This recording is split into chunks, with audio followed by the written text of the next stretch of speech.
अपने पसंदीदा शो यश शेफ महबूब को YouTube पे देखने के लिए डॉन न्यूज़ के ऑफिशियल YouTube पेज पर आएं, सब्सक्राइब करें और बेल आइकन भी दबाएं।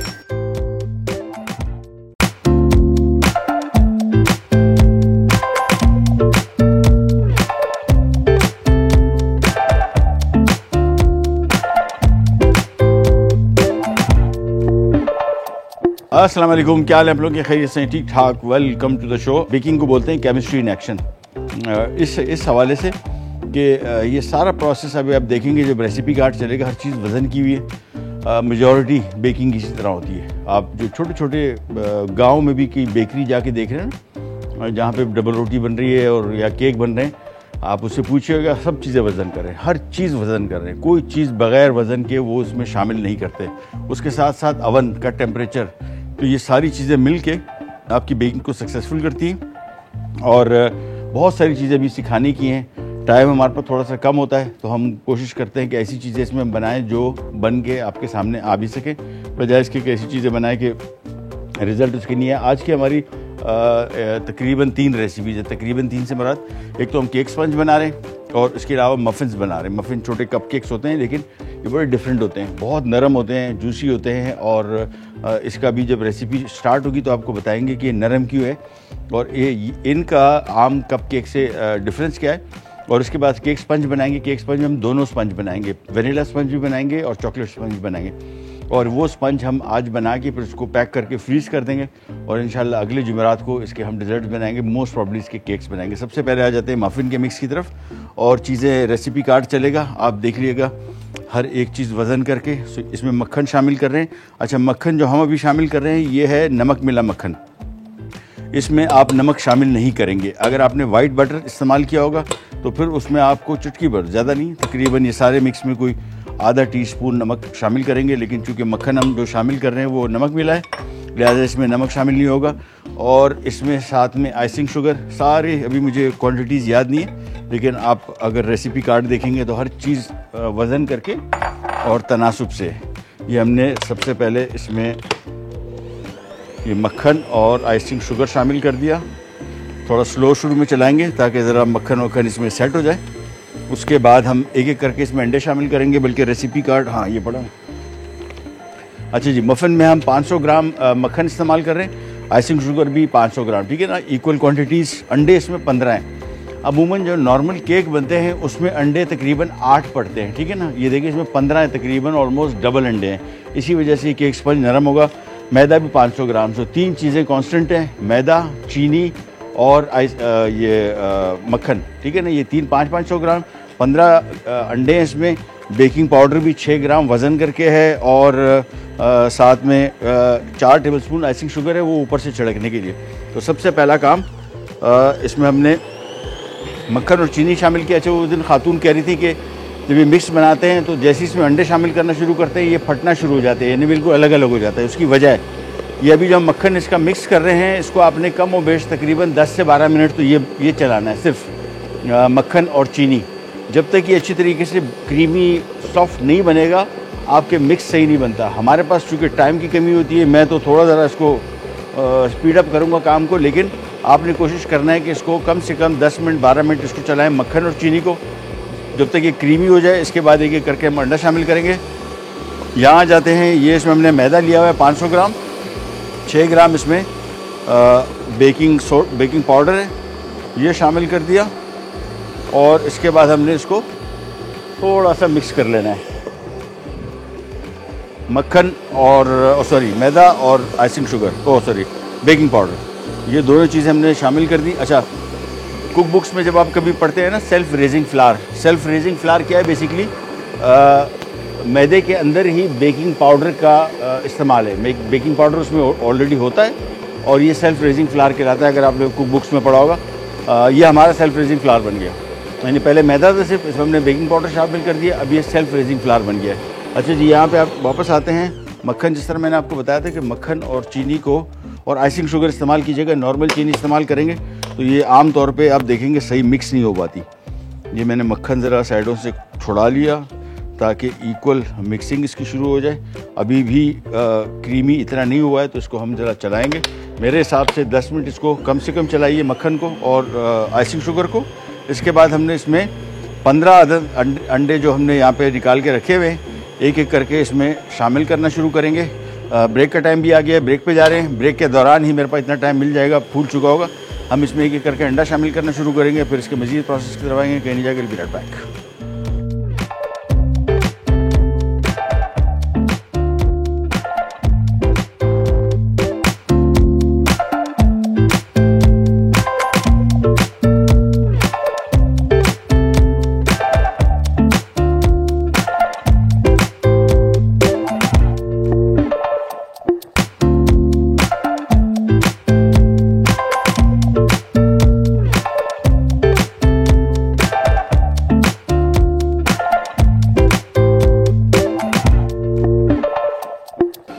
जी वापस आ गए और अभी हम बना रहे हैं मफ़िन्स बेसिकली कपकेक्स की टाइप है, लेकिन थोड़े मुख्तलिफ होते हैं और बहुत नरम होते हैं। मैंने आपको अभी बताया कि 500 ग्राम इसमें आइसिंग शुगर है, 500 ग्राम मक्खन, 500 ग्राम मैदा, 6 ग्राम इसमें बेकिंग पाउडर है और 1 टेबलस्पून इसमें वनीला एसेंस और किशमिश ऊपर से डालने के लिए, और अंडे इसमें 15 अंडे हैं।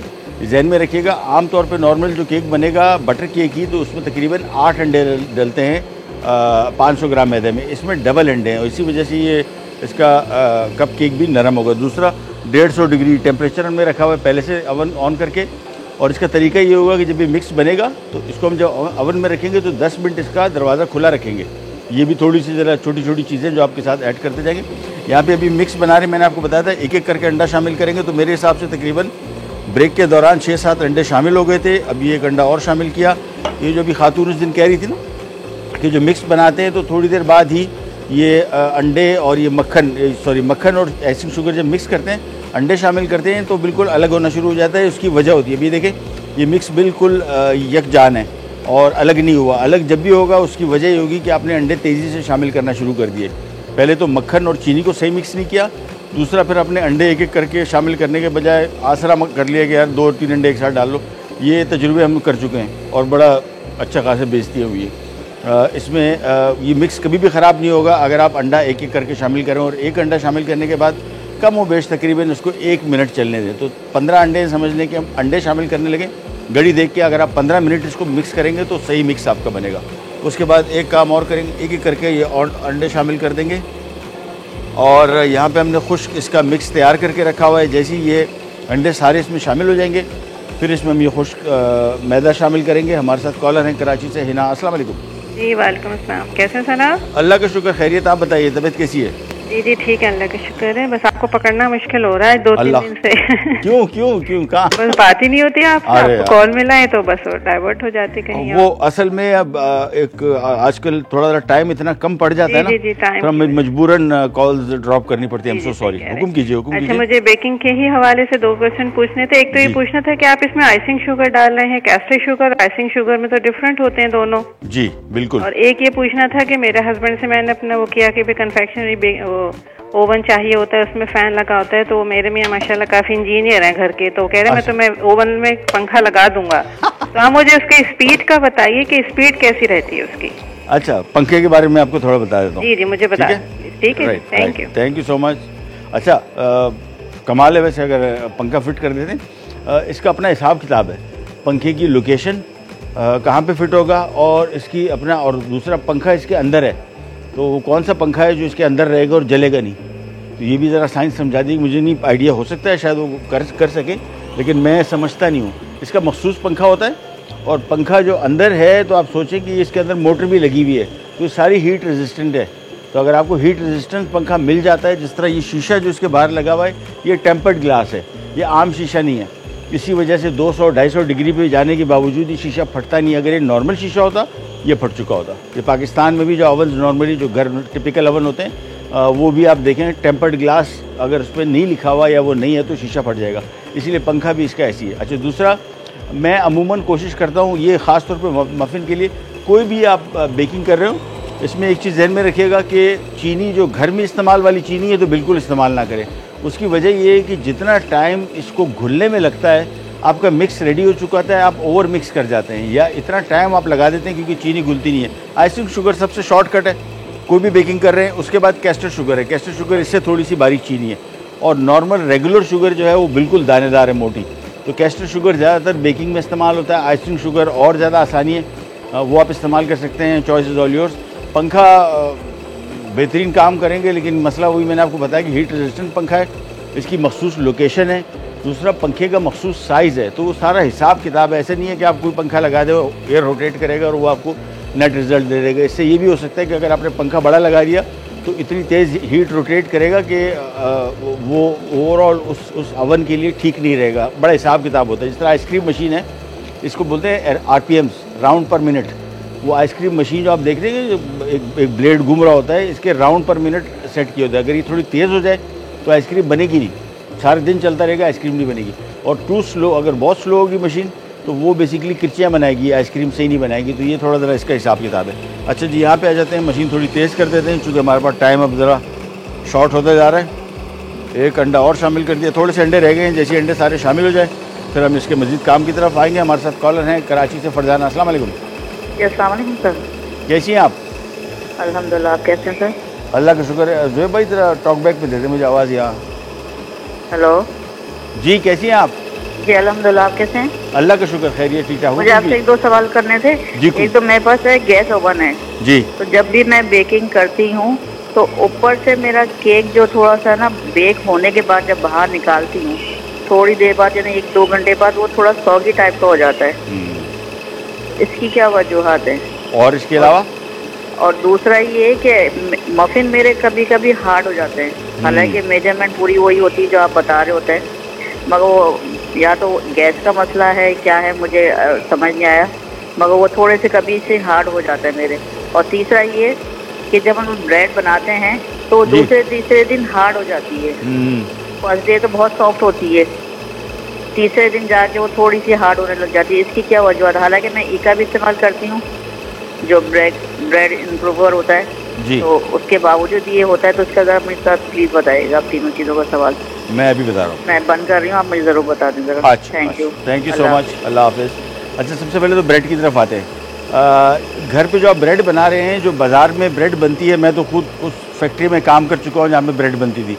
इसके अंदर जो प्रोटीन है ना, ग्लूटीन, ये बड़ा ख़राबी करता है। हमारे यहाँ चूँकि एक जैसा कांस्टेंट फ्लार नहीं मिलता, तो अगर ग्लूटीन की मिकदार ज़्यादा हो गई तो ब्रेड, ये जो आपके साथ हो रहा है ना, ये इस वजह से हो रहा है कि इसमें ग्लूटीन की मिकदार ज़्यादा है। तो अमूमन प्रोफेशनल ब्रेड जो बनाई जाती है इसको बड़ा प्रोसेस से गुजारा जाता है। और ये जो ब्रेड इम्प्रूवर डाल रहे हैं, मैदे की टाइप बड़ी, जिस कंपनी में मैंने काम किया उनका जो मैदा था, जो गंदम था, वो पंजाब में एक मखसूस ज़मीन का मखसूस पूरा उन्होंने इलाका ख़रीदा हुआ था, क्योंकि उन्होंने कहा कि ये वाहिद गंदम है जो हमारे ब्रेड में सही चलती है। तो ये थोड़ा सा ड्राई हो जाता है। दूसरा, हमारे जब आप ब्रेड बना रहे हैं इसके टेम्परेचर्स, आप प्रोफेशनल अवन की बात करते हैं तो प्रोफेशनल अवन में बड़ी वाली स्लाइस ब्रेड 45 मिनट में बनती है। अब हमारे घर में जब हम ब्रेड बनाते हैं तो कच्ची रह जाती है, ड्यूरेशन ज़्यादा हो जाती है, जिसकी वजह से ब्रेड हो जाती है ड्राई, और उसकी वजह से फिर आपकी ब्रेड आगे जाके ड्राई हो जाती है थोड़ी सी और टूटती है।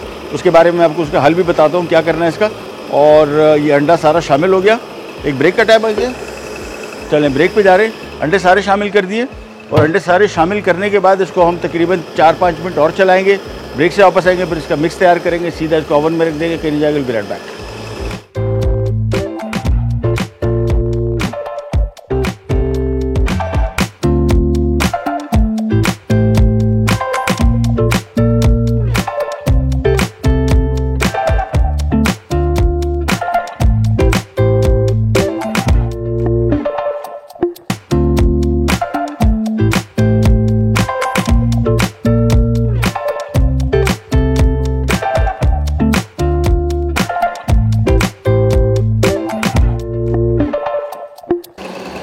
जी वापस आ गए, मशीन कर दी बंद, और ये नहीं, ये आ गया बोल हमारा, और इसको यहाँ से हटाते हैं ताकि आपकी मिक्सिंग दिखा सकें। दूसरा, पहले जो खातून बात कर रही थी कि ब्रेड ड्राई हो जाती है, हमारा बेकिंग टाइम बड़ा होता है। दूसरा एक और काम कीजिए, जब भी ब्रेड बना, आप देखें पिज़्ज़ा भी हम बनाते हैं, एक बॉल में पानी ज़रूर रखते हैं बॉल अवन में। ये क्या करता है कि जो ब्रेड का मॉइस्चर लॉस होता है वो उसको कवर करके रखता है, इसको ड्राई नहीं होने देता। अच्छा, सबसे पहले आ जाते हैं मिक्स की तरफ। अच्छा, मैं आपको थोड़ा सा मिक्स के बारे में बता दूं। ये देखिए मिक्स अभी जो यहाँ पे बना है, ये फिर हमने थोड़ा सा, चूँकि बिल्कुल टाइम हमारे तो बड़ी सख्त भाग दौड़ लगी होती है, मुझे अंडे थोड़े से ज़रा तेज़ी से शामिल करने पड़े। आपका बैटर इस तरह का नहीं होना चाहिए, ये थोड़ा सा ज़रा पतला हो गया। उसकी वजह है कि मैंने अंडे मजबूरन, क्योंकि अभी इसका बेकिंग टाइम भी है, फिर उसके स्पंज भी हैं, लेकिन ये कवर हो जाएगा, डोंट यू वरी। दूसरी गलती जो सबसे आम तौर पे लोग करते हैं, अच्छा ये इसमें मैंने ये वनीला एसेंस डाल दिया। दूसरी गलती, मैदा जो इसमें आप शामिल कर रहे हैं ये बहुत तेज़ी से शामिल करते हैं, इसको बिल्कुल आपने थोड़ा थोड़ा करके शामिल करना है, ये मस्ट है। तीसरी चीज़, जैसे ही मिक्स रेडी हो जाएगा, आपके पास ट्रे तैयार हो, आपके पास अवन प्री हीटेड हो, ये सब कुछ तैयारी होगी। अदरवाइज़ अगर ये तैयारी नहीं हुई तो फिर भी आपका मिक्स जो है ये पड़े क्योंकि इसमें बेकिंग पाउडर आ चुका, ये इसका रिएक्शन शुरू हो गया। अगर आप इसको अवन के हवाले नहीं करेंगे तो ये आपका मिक्स ऑलरेडी यहीं पे ही काम छोड़ देगा। यानी लिहाजा आपको कोशिश करनी चाहिए कि सारी चीज़ें तैयार पड़ी हो। एक थोड़ा थोड़ा करके इसमें शामिल करते जाएंगे और इसको हाथ से मिक्स करना है। कभी भी इसको आप मशीन से मिक्स नहीं करेंगे। मैदा जब भी शामिल करेंगे मशीन से ओवर मिक्सिंग होती है। मफ़िन जो अभी खातून कह रही थी कि हार्ड हो जाते हैं, उसकी दो वजूहात हैं। एक तो अगर आप इसको मशीन से मिक्स कर रहे हैं तो ओवर मिक्सिंग की वजह से आपका बैटर सख्त हो जाएगा, तो आपका मफ़िन सख्त बनेगा। दूसरा, बेकिंग टाइम, अगर बेकिंग टाइम इसका बढ़ गया, और होता क्या है बेकिंग टाइम इस वजह से बढ़ जाता है कि राइट टेम्परेचर में नहीं रखे होते। जिस तरह भी हमारे पास हमने इसको 150 पे रखा हुआ है, अगर आपने इसको राइट टेम्परेचर पे नहीं रखा तो होगा क्या कि जो मफ़िन 20 मिनट के अंदर बन रहा है वो 30 मिनट में बनेगा, 30 मिनट में बनेगा तो फिर ये मफ़िन हो जाएगा ड्राई और हार्ड हो जाएगा। और तीसरी चीज़, बहुत सारे लोग करते हैं इसमें, जब हम शो भी कर रहे होते हैं लाइव, तो इसमें बेकिंग पाउडर का ज़्यादा इस्तेमाल कर लेते हैं, ठीक है ना। हमारे यहाँ भी होता है कि कवर अप हो जाएगा, मफ़िन फूल गया, लेकिन ज़्यादा बेकिंग पाउडर से भी मफ़िन हार्ड भी हो जाता है, और मफ़िन में बेकिंग पाउडर की ज़ाती की वजह से एक मखसूस जायका आता है जो कि अच्छा टेस्ट नहीं होता। लिहाजा क्वांटिटी सेम रखिएगा। जो चीज़ हमने आपको लिख के दी है, बहुत सारे लोग ये करते हैं कि बेकिंग पाउडर भी इसमें 6 ग्राम डाला है, वो बोलते हैं 10 ग्राम डाल दो, 2 टेबल स्पून डाल दो, फूल बिल्कुल फूल जाएगा, लेकिन वो मफ़िन आपको बन के नहीं देगा जो कि जैसा होना चाहिए। ये लीजिए, मैदा सारा का सारा आ गया इसमें, और इसको अब हमें अच्छी तरीके से लास्ट दफ़ा मिक्स करना है। इसमें गुठलियाँ बिल्कुल नहीं होनी चाहिए, और कोशिश करें हाथ जिस तरह देंगे खुला, ये खुले हाथ से इसको आपने मिक्स करना है, तो ये सही तरीके से मिक्स होगा। ये देखिए, और नीचे से आपने अच्छी तरीके से साइडों में कहीं थोड़ा बहुत मक्खन लगा रह जाता है वो, ताकि मिक्स हो जाए। अब अगर आपने इसमें नॉर्मल चीनी का इस्तेमाल किया होता तो ये अभी तक इसमें चीनी घूम रही होती, और उसकी वजह से भी आपके ब्रेड ख़राब होती है। दूसरी जो अभी खातून ने कहा था कि ऊपर से ट्रांसपेरेंसी एक वो जब बन जाती है, ये भी टेम्परेचर की वजह से, और कोई वजह नहीं है। मिक्स में कोई इशू नहीं है। टेम्परेचर, राइट टेम्परेचर आप इसको नहीं देंगे, या कम या ज़्यादा, दोनों सूरतों में आपका केक ख़राब हो जाएगा। यानी ऊपर से एक नरम सी तय बन जाती है, ये राइट टेम्परेचर ना होने की वजह से। तीसरी चीज़, अभी जब ओवन में इसको रखेंगे फिर आपको दिखाएंगे इसको प्लेस कहाँ करना है। इसको कोशिश करेंगे बिल्कुल सेंटर में रखें, सेंटर में या ऊपर, क्योंकि नीचे जितना भी रखेंगे नीचे से हीट जाती है, और अमूमन इसमें हीट अनइवन आती है। ज़्यादा अच्छे ओवन अगर आपके पास नहीं है तो उसको अवॉइड करने के लिए कोशिश करें सबसे ऊपर शेल्फ या उससे नीचे शेल्फ में रखें, दरमियान में रखें, नीचे करीब तरीन बिल्कुल नहीं रखें। ये लीजिए, मिक्स हो गया रेडी, और चलिए जी, ये मिक्स थोड़ा सा मैं हाथ से अच्छी तरीके से और मिक्स कर लूँ। इसके बाद हमने सिंपली ये देखें, ये हाथ से आपने इसके अंदर फिल करना है, और फिलिंग आपने मुकम्मल तौर पे नहीं करनी, थोड़ा सा समझने के मैं आपको थोड़ा फाइनल दिखा दूँ। ये क्वांटिटी है, बस एक एक में सारे डालते जाएंगे, और इसके बाद इसके ऊपर मैं आपको थोड़ा सा दिखा दूँ, क्योंकि शायद हम थोड़ी देर के लिए फ़ौरन ब्रेक पे चले जाएंगे तो हमें सारा का सारा करना पड़ेगा। ये देखें, इसमें मिक्स डाला, और ये देखिए इसके ऊपर हमने थोड़ी सी किशमिश डाल दी है। बस ये सारा काम करते जाएंगे और एक एक करके फिल करते जाएंगे। अवन में रख देंगे इसको, और अवन में जब रखेंगे मैं आपको दिखा दूँ। ये देखें, रैक हमने इसके दरमियान में रखे हैं, नीचे से ऊपर ले गए थोड़ा सा, और ये जब इसको हम मफ़िन को रखेंगे, हम थोड़ा सा इसका दरवाज़ा खुला छोड़ के रखेंगे, ठीक है, थोड़ा सा खुला छोड़ के रखेंगे 10 मिनट के लिए, इसके बाद दरवाज़ा बंद करेंगे। तो ये आ गए हमारे मफ़िन्स, और ब्रेक का टाइम भी आ गया, ब्रेक पे जा रहे हैं, वापस आएंगे, ये अवन में जा चुके होंगे, हम आ जाएंगे हमारे केक स्पंज की तरफ इसका मिक्स बनाने के लिए। और उसके लिए ज़रूरी है कि इस बॉल को खूब साफ़ होना है। इसमें थोड़ा सा भी बटर होगा, ऑयल लगा होगा, तो ये मिक्स सही विप नहीं होगा, कहीं नहीं जाएगा। Will be right back.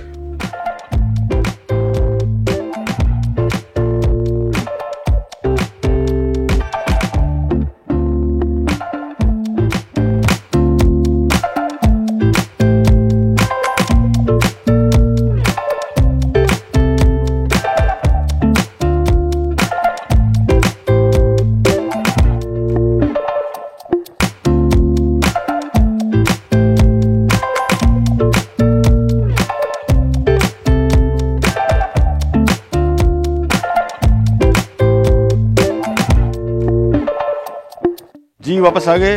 Muffin हमने रख दिया ओवन में और थोड़ी देर के लिए हमने इसका दरवाज़ा खुला छोड़ा होता है, थोड़ी देर के लिए 7-8 मिनट तकरीबन। 10 मिनट हो बेहतर है, 7-8 मिनट भी काफ़ी है। अब दरवाज़ा बंद कर दिया। इसका बेकिंग टाइम दरवाज़ा बंद करने के बाद 15 मिनट है तकरीबन। तो ये तैयार हो जाएंगे। हम आ जाते हैं फ़ौरन हमारे स्पंज की तरफ। और यहाँ पे इसमें हमने अंडे शामिल किए हैं 10 अदद, और चीनी इसमें हम शामिल कर रहे हैं, अल्लाह भला करे, 300 ग्राम ये आ गई। और ये हम नॉर्मल चीनी इस्तेमाल कर रहे हैं जो घर में इस्तेमाल होती है। उसकी वजह है कि इसमें अंडे बहुत हैं और अंडे में नमी है और उसकी वजह से ये जल्दी घुल जाएगा। तो ये कर लिया, मशीन की बंद। लेकिन जहन में रखिएगा अभी इसमें हमने जो मिक्स बनाया था वो था बटर बेस्ड।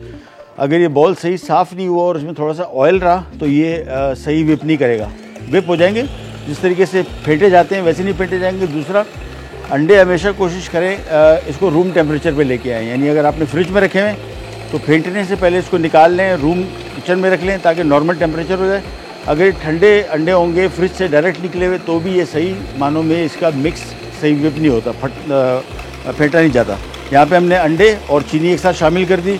अब इसको फेंटते जाएंगे। साथ साथ हमने इसमें 280 ग्राम मैदा ये आ गया और साथ में थोड़ा सा नमक, ठीक है ना, चूँकि इसमें मक्खन नहीं है तो उसमें थोड़ा सा नमक, पिंच यानी आधा टीस्पून से भी कम। उसके बाद हमने इसको इस तरीके से छान लेना है और बस चलिए जी, ये हो गया। और अब हमने सिर्फ वेट करना है इसका, जब ये वेप हो जाए कम्प्लीटली। और क्वांटिटीज़ में आपको बता दूँ 10 अच्छी। ये नॉर्मली इससे हम ये तकरीबन ये 2 स्पंज बनेंगे, ठीक है ना, मुख्तलिफ, एक 9 इंच का, एक 7 इंच का, ठीक है, एक 7 का, एक 9 इंच का। एक हम बना लेंगे चॉकलेट और एक हम बना लेंगे वेनिला।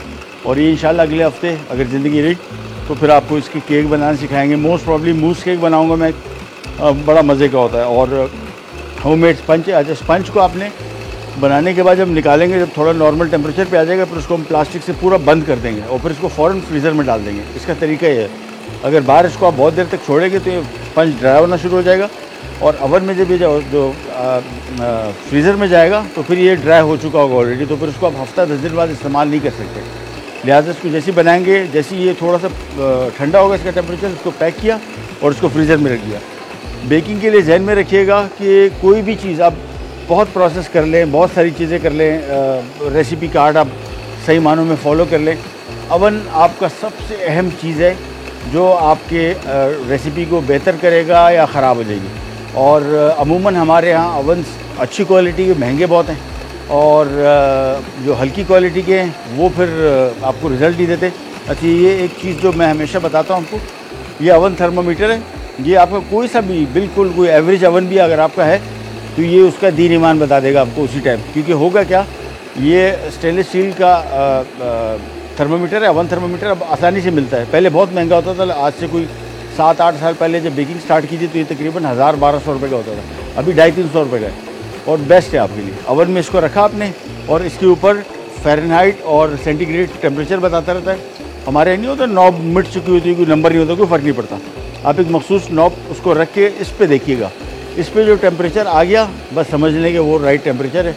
ये आप निकाल लें, फिर आपका जो एवरेज ओवन भी है वो भी बेहतर रिजल्ट देगा। चले जी, यहाँ पे इसको जब तक खूब बिल्कुल ये विप होगा और ये इतना विप होगा कि साइज़ में डबल हो जाएगा। इसके बाद हम इसमें मैदा शामिल करेंगे और इसके 2 स्पंज बना रहे हैं तो पहले मैदा शामिल करके उसको मिक्स करके पहले इसका वेनिला स्पंज निकाल लेंगे। फिर इसमें 20 ग्राम कोको पाउडर है, ये शामिल कर देंगे तो हमारा चॉकलेट स्पंज भी तैयार हो जाएगा। ठीक है, ये इसको ध्यान में रखिएगा। क्वांटिटीज़ बहुत सारे लोग इसमें आमतौर पे कप्स और टेबल स्पून, टी स्पून की बात करते हैं। प्रोफेशनल बेकिंग में ग्राम्स पे, क्योंकि कभी कभार होता ही है कि table spoon, tea spoon, cups की जो मेजरमेंट्स है समटाइम्स सही मेजरमेंट नहीं आती और उसकी वजह से आपके ये मिक्स ख़राब हो जाते हैं। लिहाजा कोशिश करें एक वेइंग स्केल ले लें, बड़ा सस्ते आजकल आते हैं, डिजिटल स्केल्स हैं, बेहतर रिजल्ट आपको देते हैं। राइट वज़न, क्योंकि मैंने आपको बताया सारा का सारा इसको बोलते हैं ना केमिस्ट्री इन एक्शन। तो वज़न, टेम्परेचर, मिक्सिंग का मेथड और अवन, ये सारे के सारे मिल के आपकी सही बेकिंग करेंगे। अच्छा जी, मफ़िन अभी हमने रखे हुए हैं। दूसरा एक और चीज़ ध्यान में रखिएगा कि जो हम नहीं दरवाज़ा खोल के चेक कर रहे होते हैं, बिल्कुल अभी देखिए हमने इसको ये अब पे जाके 150 टेम्परेचर पे आया है। ये एक दफ़ा हम दरवाज़ा खोलते हैं 10-15 डिग्री 20 डिग्री का लॉस होता है और उसकी वजह से आपका केक राइज़ हुआ, आपने देखा ना कभी राइज़ हो जाता है फिर वापस बैठ जाता है। उसकी वजह होती है कि राइट टेम्परेचर, क्योंकि मखसूस टेम्परेचर इसको चाहिए एक जैसा, अगर वो राइट टेम्परेचर नहीं मिलेगा तो भी ये सही तरीके से राइज़ नहीं होगा। ये जब तक मिक्स तैयार हो रहा है, ब्रेक आ रही है, चले ब्रेक पे जा रहे हैं, वापस आएंगे, दुआ करेंगे मिक्स जल्दी से राइस हो जाए, फिर इसका स्पंज भी आपको बनाना सिखाएंगे, करने जाकर भी रहता है।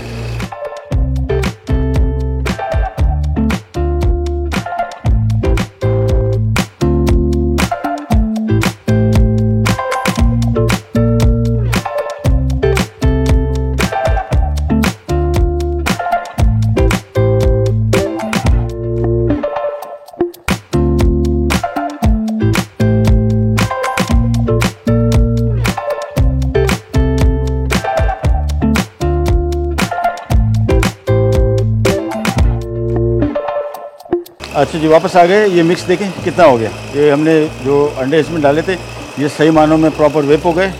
मशीन की बल्कि नहीं, मशीन बंद नहीं करनी, पहले इसमें थोड़ा सा वनीला एसेंस थोड़ा सा चला दिया और बस दैट्स इट, मशीन की बंद। ये देखिए मिक्स इसका, ये भी जो सारी इसमें लाइंस बन रही हैं, ये इस तरीके का मिक्स बनना चाहिए तो फिर ये सही वेप हुआ है। अब हमने करना ये है कि इसमें सबसे पहले तो सारा का सारा मैदा थोड़ा थोड़ा करके हाथ से ये मिलाते जाएंगे। और ये भी ध्यान में रखिएगा जैसे ही मिक्स ये रेडी होगा हमें अवन तैयार चाहिए ताकि उसको हम बेक कर सकें, नहीं तो बाहर पड़ा रहेगा। ये जितना भी अपने इसमें झाग बनी है ये सारी बैठ जाएगी और आपका स्पंज सही नहीं बनेगा। तो थोड़ा थोड़ा शामिल करते जाएंगे और मिलाते जाएंगे। ये लीजिए मैदा सारा मिल गया। अब इससे करेंगे हम ये, पहले इसका अच्छी तरीके से मैदा इसमें मिला देंगे। एक वनीला एसेंस को, वनीला स्पंज का हम मिक्स यहाँ पे निकाल के एक डाल देंगे। फिर इसमें हम 20 ग्राम कोको पाउडर डालेंगे और कोको पाउडर से फिर हम इसको चॉकलेट स्पंज भी बना लेंगे। लेकिन ये जहन में रखिएगा, देखें अभी मैं मिक्स कर रहा हूँ, ये देखें सारा मैदा नीचे है। तो कभी कभार जब मैदा इसमें शामिल कर रहे हैं बिल्कुल नीचे तक इसमें हाथ लेके जाएँ। ये देखें सारा मैदा नीचे से आ रहा है, ऊपर से आपको लगेगा मिक्स हो गया लेकिन सारा मैदा नीचे पड़ा होता है, सही मिक्स होने से रह जाता है। ये नहीं, बस थोड़ा सा और मिक्स किया।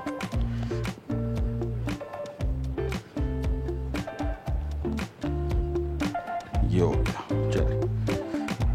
और ये आ गया हमारा वनीला स्पंज और इसमें अब हम शामिल करेंगे कोको पाउडर। लेकिन कोको पाउडर को हमने छानना है, इसमें आम तौर पे गुठलियाँ होती हैं और ये सही मानों में मिक्स नहीं हो पाता। ये किया, इसको हाथ से मिक्स किया दोबारा और ये हमारा चॉकलेट स्पंज बन गया। एक ही मिक्स से हमने 2 स्पंज बना लिए। इसको अच्छी तरीके से मिक्स किया, बस इसके बाद ये मिक्स भी इसमें आ गया। और अब हम निकाल लेते हैं पहले मफ़िन्स, मेरे हिसाब से हो चुके होंगे। और ये लीजिए, ये हो गया तैयार। और ग्लव्स ये पड़े हुए,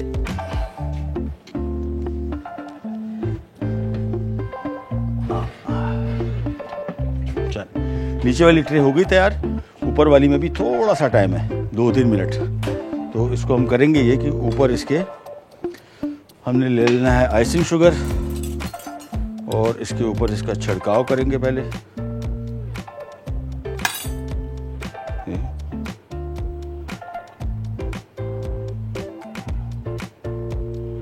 थोड़ा सा मैं और ले लेता हूँ।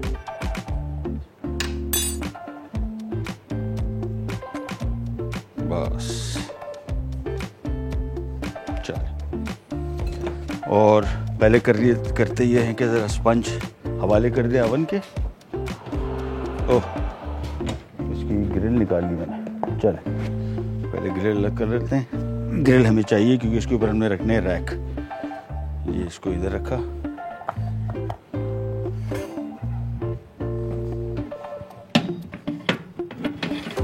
और ये आ गए दोनों स्पंज। इसका बेकिंग टाइम 20 मिनट है। टाइम हमारे पास प्रोग्राम का ख़त्म हो जाएगा, लेकिन हम पका के रख देंगे, कल आपको दिखा भी देंगे, और साथ में फिर उसको हम फ्रीज़ कर देंगे। आपसे लेते जाए तो इंशाल्लाह कल दोबारा मुलाकात होगी। तब तक के लिए अल्लाह हाफ़िज़।